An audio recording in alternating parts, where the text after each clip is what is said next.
www.darsequran.com. السلام علیکم ورحمۃ اللہ وبرکاتہ۔ بسم اللہ الرحمن الرحیم، والصلاة والسلام علی رسولہ الکریم وعلی آلہ وصحبہ اجمعین، اما بعد۔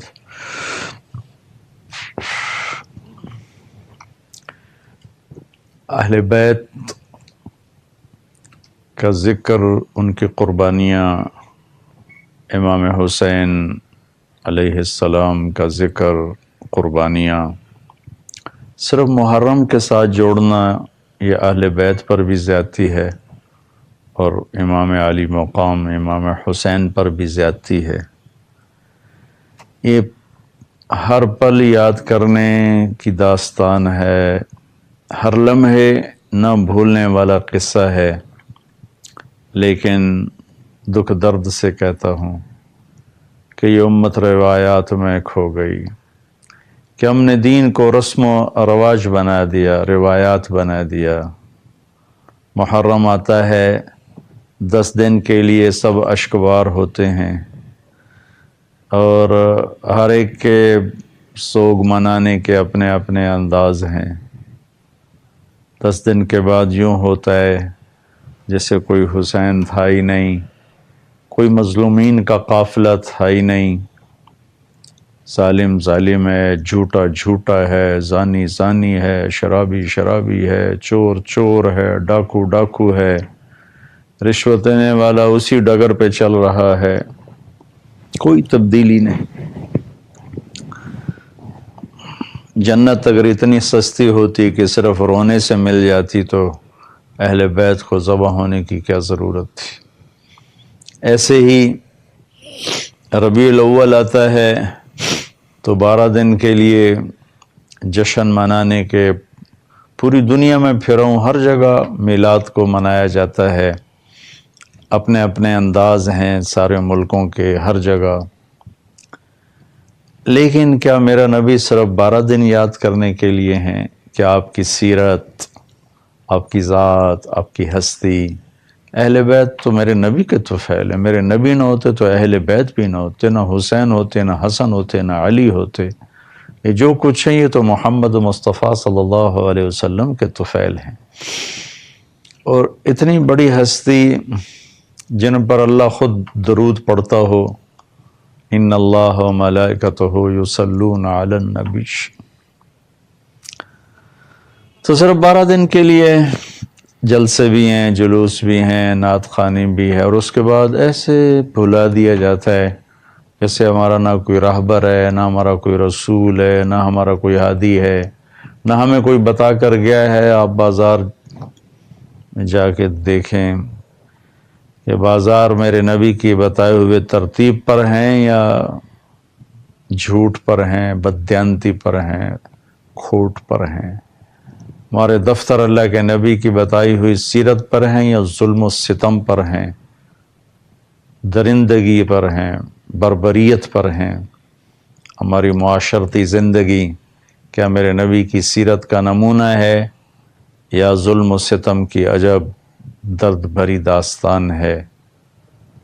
پاکستان میں جو روزانہ لاشیں گر رہی ہیں، یہ ہندو تو نہیں مار رہے، سکھ تو آ کے نہیں مار رہے، عیسائی یہودی تو نہیں مار رہے، اپنے ہی اپنوں کو قتل کیے جا رہے ہیں، کیے جا رہے ہیں، کیے جا رہے ہیں۔ اس قدر ظلم، اس قدر بے حسی۔ میرے نبی نے آخری جملہ فرمایا تھا، لا ترجعوا بعدی کفارا یضرب بعضکم رقاب بعض۔ آخری حج، آخری تقریر، میرے بعد ایک دوسرے کی گردنیں کاٹتے کاٹتے کفر تک نہ چلے جانا۔ لا تسودوا وجہی یوم القیامہ، قیامت کے دن مجھے میرے اللہ کے سامنے شرمندہ نہ کرنا۔ کراچی سے پشاور تک کیا ہو رہا ہے؟ رونے کے سوا میں کیا کر سکتا ہوں؟ یہ میری آواز کہاں تک پہنچے گی؟ کون سنے گا؟ اور اس کی کیا ضمانت ہے کہ سننے کے بعد کوئی کان بھی دھرے گا، کوئی زندگی بدلنے کا ارادہ بھی کرے گا؟ ایک دکھ بھری فریاد ضرور ہے، ایک درد بھرا نوحہ ہے، جہاں تک پہنچ جائے جو سن لے، آگے دلوں تک پہنچانے والا تو میرا اللہ ہی ہے۔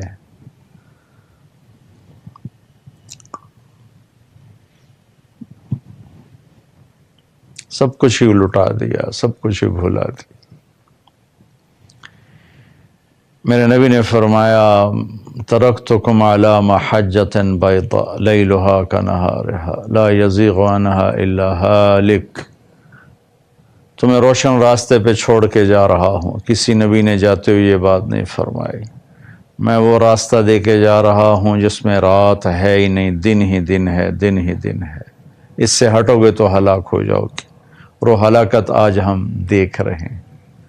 اللہ ہمیں اپنے محبوب کو پل پل یاد کرنے کی توفیق دے، ان کے اہل اولاد کو، ان کی سیرت، ان کی قربانیوں کو، ان کے صحابہ کو، ان کی سیرت، ان کی قربانیوں کو اللہ ہمیں پل پل یاد رکھنے کی توفیق نصیب فرمائے۔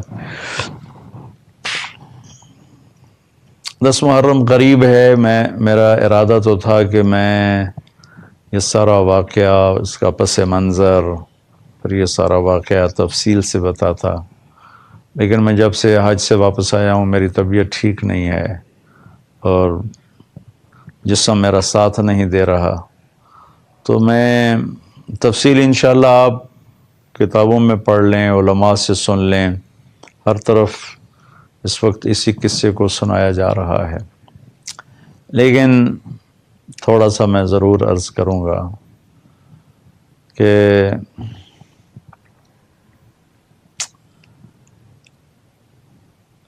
جمعہ کی رات، جمعرات کو جنگ چھیڑنے کا ارادہ کر لیا تھا کوفے والوں نے، یعنی جمعرات کو 9 تاریخ کو، تو حضرت حسین رضی اللہ تعالیٰ عنہ نے پیغام بھیجا کہ ہمیں ایک رات سوچنے کی مہلت دو۔ تو وہ سارے کوفے والے بڑے خوش ہو گئے کہ شاید یہ ہماری بات ماننے لگے ہیں، تو انہوں نے بڑی خوشی سے مہلت دے دی۔ تو پھر آپ نے اپنے ساتھیوں کو جمع کر کے فرمایا کہ میں نے مہلت اس لیے مانگی ہے کہ آج جمعہ کی رات ہے اور اللہ تعالیٰ سے ملاقات قریب ہے، تو ہم سب خوب اللہ سے مانگ لیں اور اللہ کے سامنے اپنے گناہوں کی معافی مانگ لیں، آنسو بہا لیں، اور باقی جو مجھے چھوڑ کے جو جانا چاہتے ہیں میں ان کو اجازت بھی دیتا ہوں، چونکہ انہیں صرف میں مطلوب ہوں، لہٰذا مجھے چھوڑ کر آپ میں جو جانا چاہتا ہے میری طرف سے اسے پوری طرح اجازت ہے۔ کسی نے بھی ساتھ نہیں چھوڑا ہے۔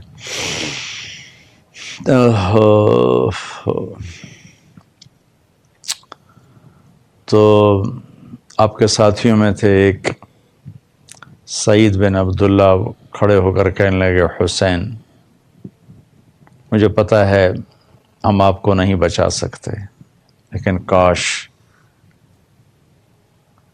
جتنے میرے جسم پہ بال ہیں اتنی میری جانیں ہوتی ہیں، اور تیری جان بچانے کے لیے میں ان پہ قربان کر دیتا تو میرے لیے بڑے فخر اور خوشی کی بات تھی۔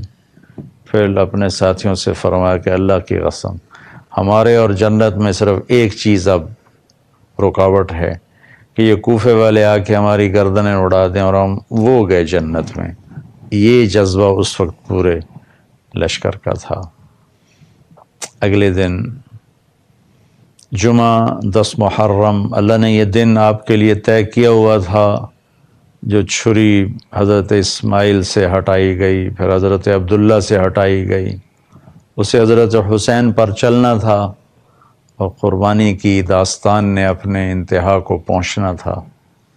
ایک مرتبہ آپ نے حضرت ام سلمہ آپ کی بیگمات میں سے ہیں، ان سے فرمایا کہ ذرا دروازے پر کھڑی ہو جاؤ، ایک فرشتہ آ رہا جو پہلے کبھی آیا نہیں مجھ سے ملنے کے لیے۔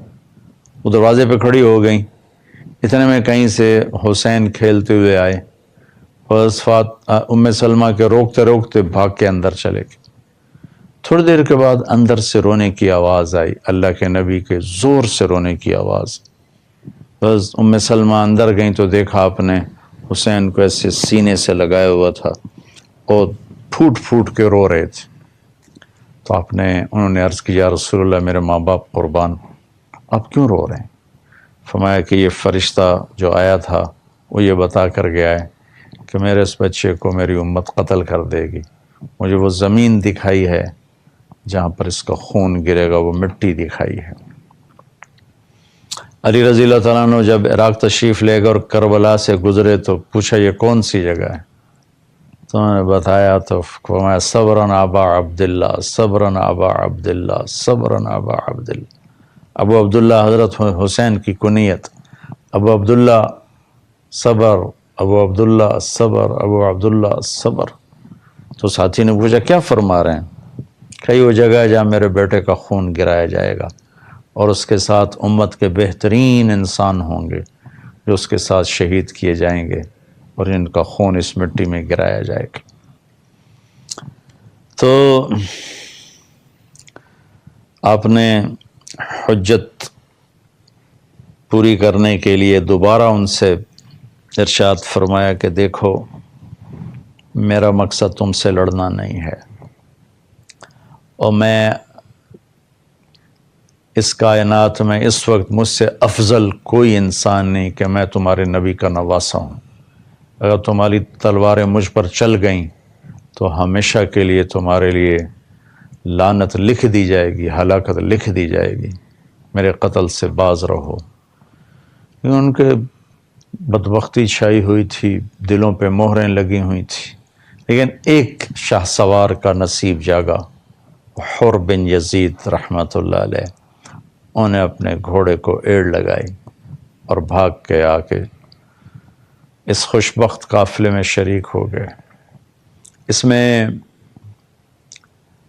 32 گھوڑ سوار تھے اور 40 پیدل تھے. تو آپ نے اپنے لشکر کو، اس سے پہلے تھوڑی اونگ آئی، جب خیموں میں ہی تھے تو آنکھ کھلی تو ہنسنے لگے. تو زینب بہن نے پوچھا کہ بھائی یہ ہنسنے کا کون سا مقام ہے؟ تو فرمایا اللہ کے نبی خواب میں ملے تھے، فرما رہے تھے کہ بیٹا میں تمہیں لینے کے لیے آ چکا ہوں. تو خوشی کا مقام ہے. تو آپ نے اپنے لشکر کو ترتیب دیا. سیدھے ہاتھ میں آپ نے زہیر بن قین رضی اللہ تعالیٰ عنہ کو جھنڈا پکڑایا اور الٹے ہاتھ پہ حبیب بن مظاہر، درمیان میں اپنے بھائی عباس کو، جو عباس مشہور ہیں جھنڈا بردار. وہ آپ کے بھائی ہیں علی کی دوسری بیگمات میں سے، اور خود آپ سینٹر میں تھے. پھر اس کے بعد آپ نے ہاتھ اٹھائے اور اللہ کی بارگاہ میں دعا کی. اور پھر تاریخ نے، زمین نے، آسمان نے، سورج نے، ہواؤں نے، فضاؤں نے، پتھروں نے، پہاڑوں نے، کربلا کی مٹی نے، ریت کے ذروں نے، اس کائنات نے وہ منظر دیکھا شاید نہ پہلے کبھی دیکھا گیا نہ بعد میں دیکھا جائے گا. اور انسانیت ان 72 نفوس پر جتنا فخر کرے اتنا کم ہے، اور ان سامنے والوں پر جتنی لعنت برسائے اتنی کم ہے. عشق و محبت کے دعوے دنیا کرتی چلی آئی. کسی نے اس دعوے کو پال کے دکھایا، اور کوئی ان کو دیکھنا چاہتا ہے تو کربلا کی تاریخ پڑھ لے. من المؤمنین رجال صدقوا ما عاهدوا الله علیہ فمنهم من قضى نحبه ومنهم من ينتظر وما بدلوا تبدیلا. یہ آیت ایسے ہی لوگوں کے بارے میں اتری تھی کہ میرے کچھ بندے ایسے ہیں ایمان والے جنہوں نے میرے ساتھ کیے وعدے سچ کر دکھائے اور اپنے اللہ پر قربان ہو کے چلے گئے. کوئی چیز رکاوٹ نہ بنی، پہاڑوں سے ٹکرا گئے، آندھیوں کے سامنے ڈٹ گئے، طوفانوں کے منہ پھیر دیے، لیکن نہ بکے، نہ جھکے، نہ دبے. گردنیں کٹا دیں، سردار چڑھ گئے. از لذت دیدارش خسرو چتواں گفتن سردادن و جاں دادن نادیدہ رخ یار. امیر خسرو فرماتے ہیں کہ میرے رب ابھی تو تمہیں دیکھا نہیں اور تیرے عشق میں گردنیں کٹا دیں، نیزوں پہ چڑھ گئے، سولیوں پہ چڑھ گئے، جس دن تمہیں دیکھیں گے اس دن تیرے عاشقوں کا کیا حال ہوگا۔ تو پہلے فردن فردن جنگ شروع ہوئی تو جو بھی کوفے والا آتا وہ قتل ہو جاتا، جو بھی آتا وہ قتل ہو جاتا۔ تو اس پر شمر نے کہا کہ اس طرح تو یہ ہم سب کو کھا جائیں گے، ان پر اکٹھے حملہ کرو۔ پھر حملہ ہوا، کہاں 72 کہاں 3000۔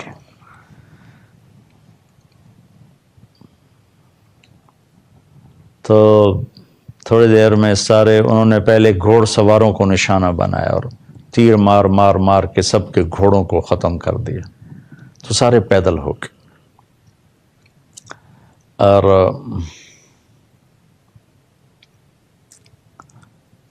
لڑتے لڑتے لڑتے لڑتے لڑتے لاشیں گر رہے تھے، ان کے 10 آدمی مرتے تو کوئی پتہ نہ چلتا، یہاں ایک شہید ہوتا تو خلا پیدا ہو جاتا تھا۔ ان میں سے ایک ایک کئیوں کے سر اڑا کے پھر گر رہا تھا، پھر مر رہا تھا۔ تو زہیر جو آپ کے رائٹ سائڈ تھے، نماز کا وقت داخل ہوا تو آپ نے زہیر سے فرمایا کہ ان سے کہو، شمر سے کہو تھوڑی دیر رک جائے، مجھے نماز پڑھنے دو۔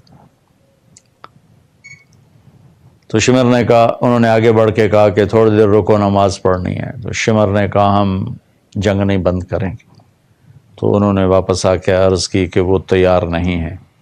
تو آپ نے فرمایا پھر ٹھیک، آدھے نماز پڑھو آدھے جنگ کرو۔ میں ہر جگہ جب یہ واقعہ بیان کرتا ہوں یہ کہتا ہوں، اگر اس وقت یہ قافلہ نماز نہ بھی پڑھتا تو ان کی آخرت پہ کوئی حرف نہیں آنا تھا۔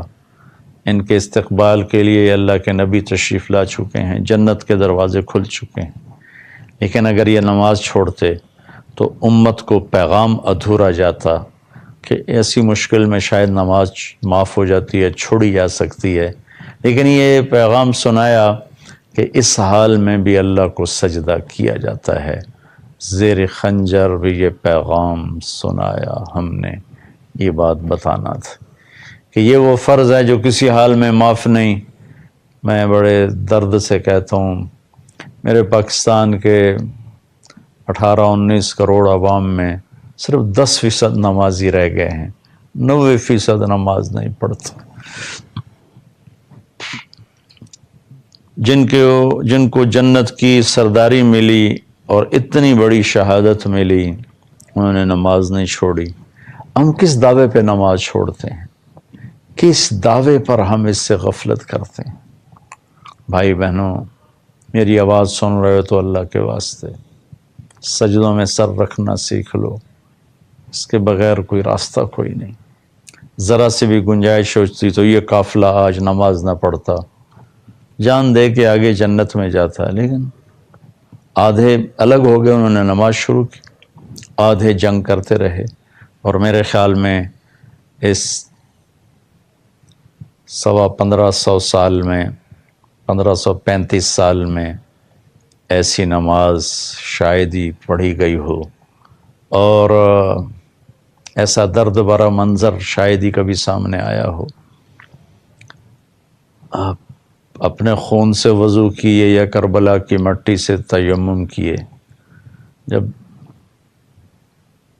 ابلتے خون کے فواروں کے ساتھ جب اللہ اکبر کہا ہوگا تو زمین آسمان میں کیا ہلچل مچی ہوگی، جب سجدے میں سر رکھا ہوگا تو زمین نے کیا بوسے لیے ہوں گی، اور تحت الثری تک زمین کیسے اس کا کلیجہ ٹھنڈا ہوا ہوگا، اور میرے اللہ کے عرش کے دروازے کیسے کھلے ہوں گے کہ اس حال میں بھی سجدہ کر رہے ہیں۔ اللہ اکبر، اللہ اکبر۔ اب تو ویسے میری طبیعت ٹھیک نہیں، میں واقعہ بیان نہیں کر سکتا، لیکن میں نے جب کبھی بھی واقعہ بیان کیا میں پورا نہیں کر سکا، مجھے بیچ میں چھوڑنا پڑا۔ دل اس طرح پھٹتا ہے کہ میں اس کو پورا بیان کر ہی نہیں سکتا۔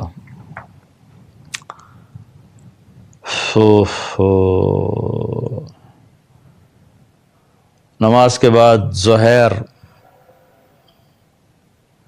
شہید ہو گئے، گر رہے تھے تو انہوں نے حضرت امام علی مقام علیہ السلام کے کندھے پہ ہاتھ مار کے فرمایا اقبل ہدیت ہادیا مہدیا الیوم تلقى جدک النبی حسنا والمرتضی علیا، آگے بڑھ حسین، تیرے نانا تیرے استقبال میں ہیں، تیرے بھائی حسن، تیرے والد مرتضی علی تیرے انتظار میں، پھولوں کے ہار لیے کھڑے ہیں جنت کے حوریں، آگے بڑھ جنت تیری منتظر ہے، یہ کہتے ہوئے جان دے دی۔ اس طرح ساتھی کٹتے گئے کٹتے گئے کٹتے گئے کٹتے گئے۔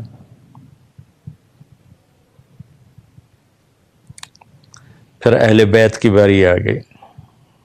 پہلے تو جان نثار قربان ہو رہے تھے، آپ کے بھائیوں میں عباس، محمد، عثمان، ابو بکر، جعفر، حسین، 5 آپ کے علاوہ 6 حضرت علی کے اولاد، 1 حضرت فاطمہ کے جگر کے ٹکڑے، میرے نبی کی آنکھوں کی ٹھنڈک، میرے نبی کے پھول جنہیں مسل دیا گیا، اور 5 بھائی ساتھ اور باری باری باری باری باری شہید ہوتے گئے۔ آپ کے بچوں میں علی الاکبر، علی الاصغر شہید ہو گئے۔ علی الاکبر، علی الاصغر تو زین العابدین ہیں، علی الاصغر، علی الاکبر عبداللہ، ابو بکر۔ پھر آپ کے بھتیجوں میں قاسم، عبداللہ، ابو بکر۔ پھر حضرت عبداللہ بن جعفر کی اولاد میں سے اون اور محمد، مسلم بن عقیل کی اولاد میں سے جعفر، عبد الرحمن، عبداللہ، پھر عبداللہ بن مسلم بن عقیل، کوئی 15-16 کے قریب ہیں، محمد بن ابی سعید بن عقیل، یہ سب آل رسول ہیں جو باری باری باری باری باری باری ذبح ہوئے۔ ان میں قاسم سب سے حسین تھے۔ اس سارے قافلے میں جو اہل البیت کا جو قافلہ ذبح ہوا، اس میں قاسم سب سے حسین تھے۔ جب وہ گھیرے میں آئے اور ان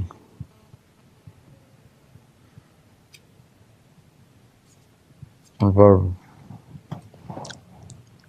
تلواریں پڑیں تو انہیں پکارا یا عمّا، آئے چچا۔ تو حسین اس کو خود بے بس ہو چکے تھے، لیکن زخمی شیر کی طرح اٹھے اور چیرتے ہوئے مجمع کو پہنچے تو قاسم اپنے باپ نانا سے مل چکے تھے، تو ان کے سرانے کھڑے ہو کر کہا بیٹا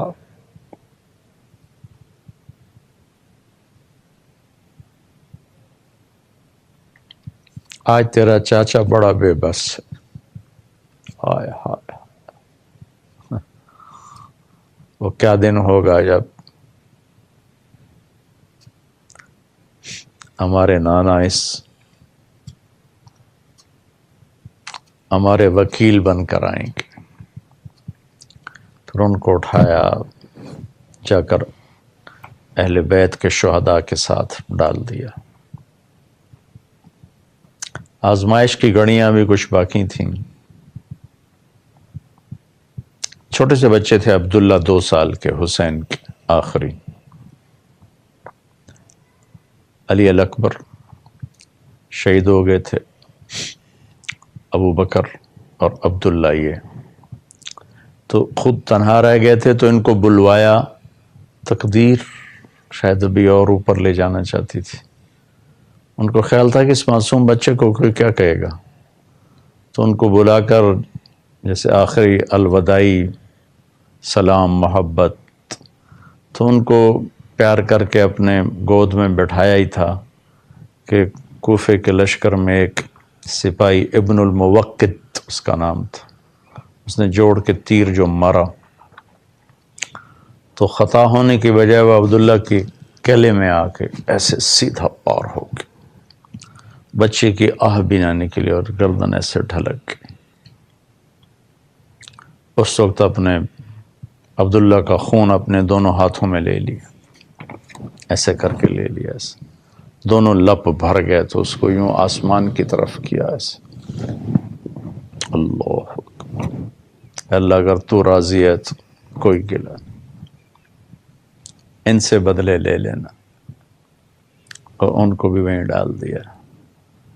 پھر اس کے بعد اٹھے اور کوفے والوں نے گھیرے میں لے لیا، اور شمر کہہ رہا تھا قتل کرو قتل کرو، اکیلے رہ گئے تھے، سب قافلے والے آگے جا چکے تھے۔ تو زرع بن شریک تمیمی نے آپ کے کندھے پہ تلوار کا وار کیا، تو تلوار گر گئی ہاتھوں سے۔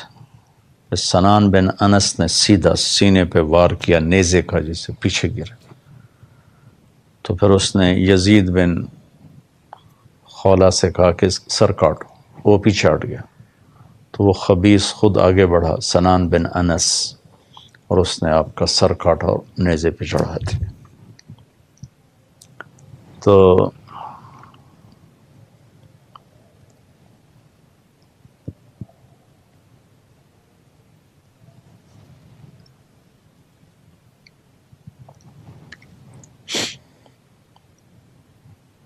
عجب واقعہ ہے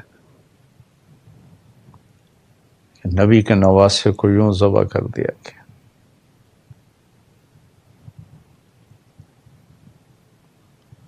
پھر خواتین کو پکڑا گیا، بچوں کو پکڑا گیا۔ تو حضرت زینب کا جب گزر ہوا تو لاشیں سر کٹے ہوئے نیزوں پر، چھوٹے بچے عبداللہ کا سر بھی نیزے پر تھا، تو انہوں نے وہاں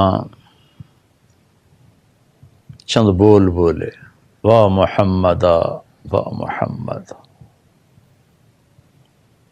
زمین کانپ اٹھی، فضا رو پڑی، واہ محمد واہ محمد، ہائے محمد ہائے محمد، صلی علیک الالہ و ملک السماء، اللہ کا آپ پہ درود و سلام ہو، آسمان کے فرشتوں کا آپ پہ درود و سلام ہو۔ هذا حسین بالعراء مزمل الدماء مقطع الاعضاء، واہ محمد واہ محمد، بناتک صبایا وذریتک مقتلہ تصفی علیہا الصبا۔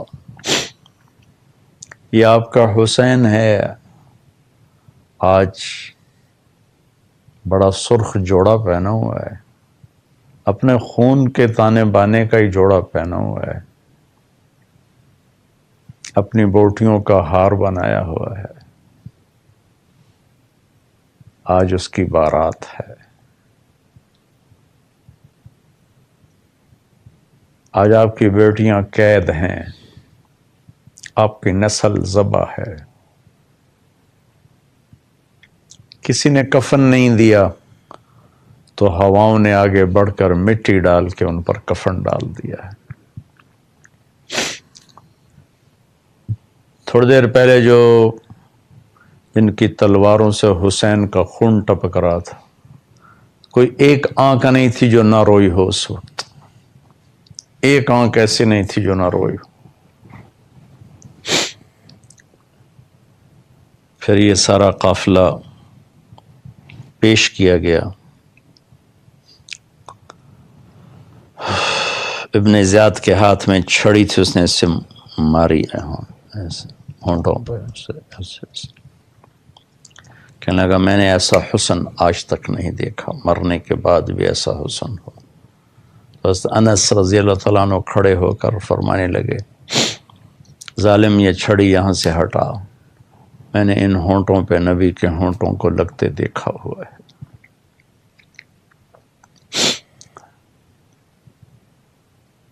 ابن زیاد جب گھر داخل ہوا، اچھوں سے برے، بروں سے اچھے، تو اس کی ماں کہنے لگی لعنت ہے تجھ پر زیاد کے بیٹے، تو نے نبی کی اولاد کو قتل کیا۔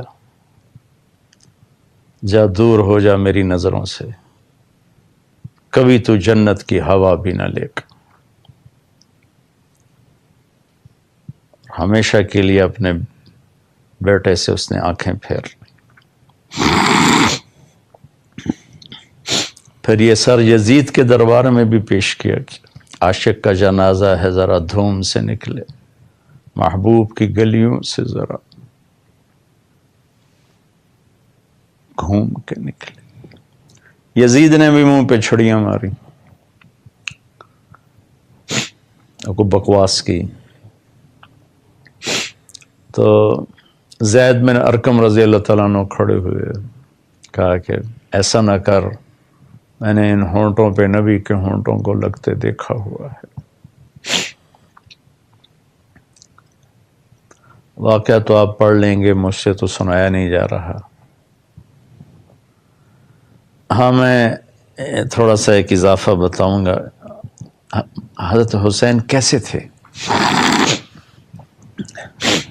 کیونکہ یہ عام کتابوں میں یہ نہیں ملتا، تو میں بتانا چاہتا ہوں کہ امام حسین علی مقام کا حلیہ کیسا تھا۔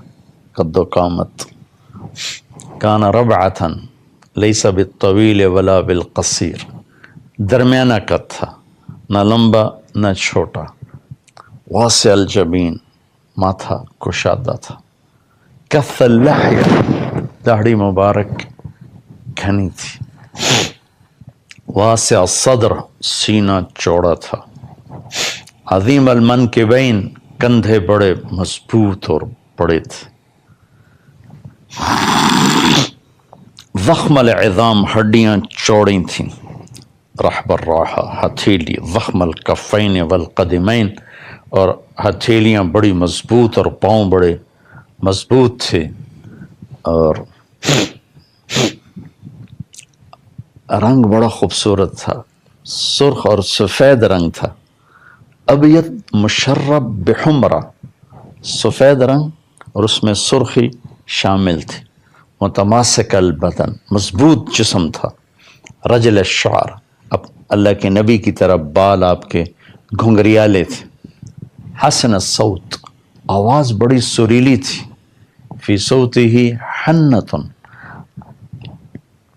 وغنۃ، آواز میں ایک نغمہ تھا، جب آپ بولتے بھی تھے تو لگتا تھا جس سے کوئی بہت سریلا آدمی کسی سر میں بول رہا ہو۔ اللہ نے آپ کو آواز بہت خوبصورت عطا فرمائی تھی، اور اب داڑھی کو خضاب لگاتے تھے، مہندی اور اس میں وسمہ ڈالتے تھے جو اس کو تھوڑا کالا کر دیتا تھا۔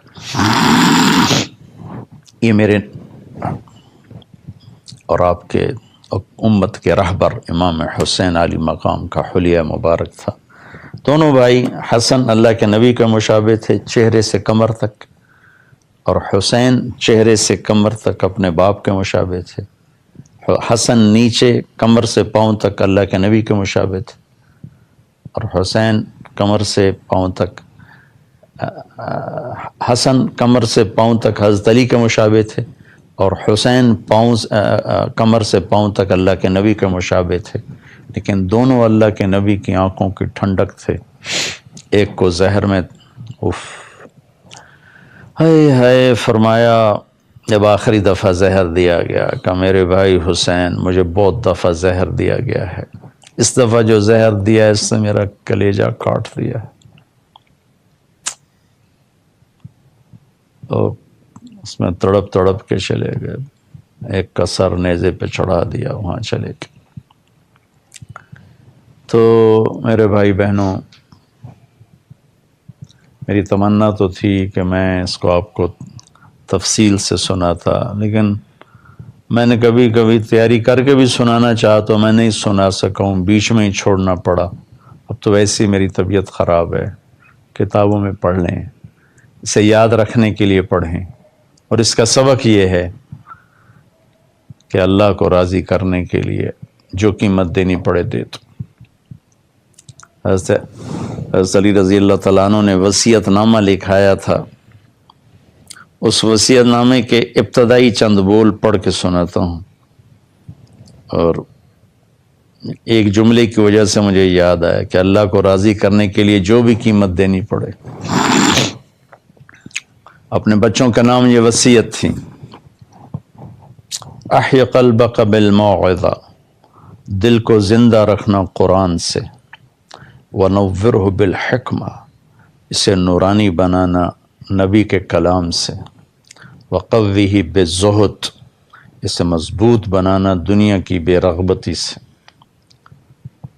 وظللہ بالموت، اسے قابو میں رکھنا موت کی یاد سے، وقررہ بالفنا، مٹ جانے کا اس سے اقرار لینا، فحذرہ وصولۃ الدہر وتقلب الایام وتقلب اللیالی والایام، اور اسے زمانے کی بے وفائیاں بتانا، ڈرانا، اور بدلتے چہرے، بدلتے بول، بدلتے رنگ، زمانے کے بدلتے گرگٹ کی طرح رنگ، انہیں بتانا کہ یہ دھوکے کا گھر ہے، یہ وفاؤں کا جہان نہیں ہے.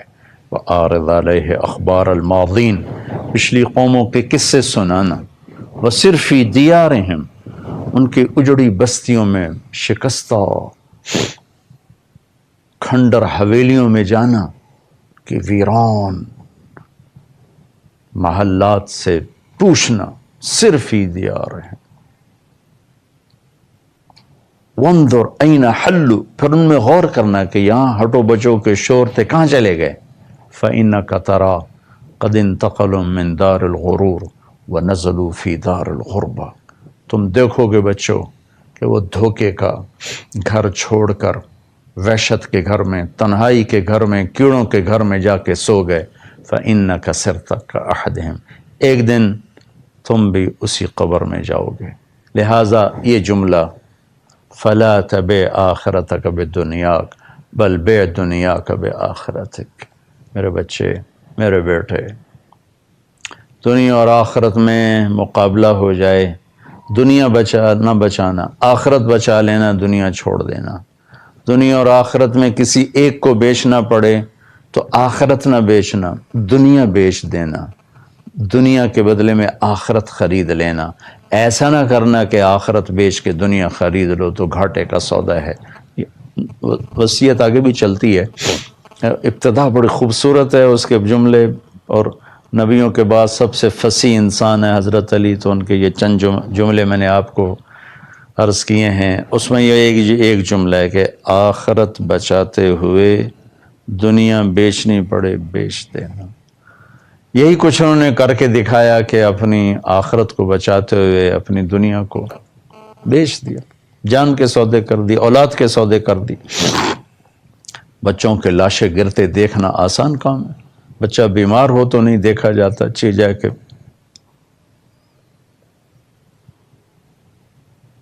اللہ میرے جیسا حقیر انسان ان پاکیزہ ہستیوں کو کہاں سے بیان کر سکتا ہے. ایک سبق ہے کہ آؤ ہم اللہ کو راضی کریں.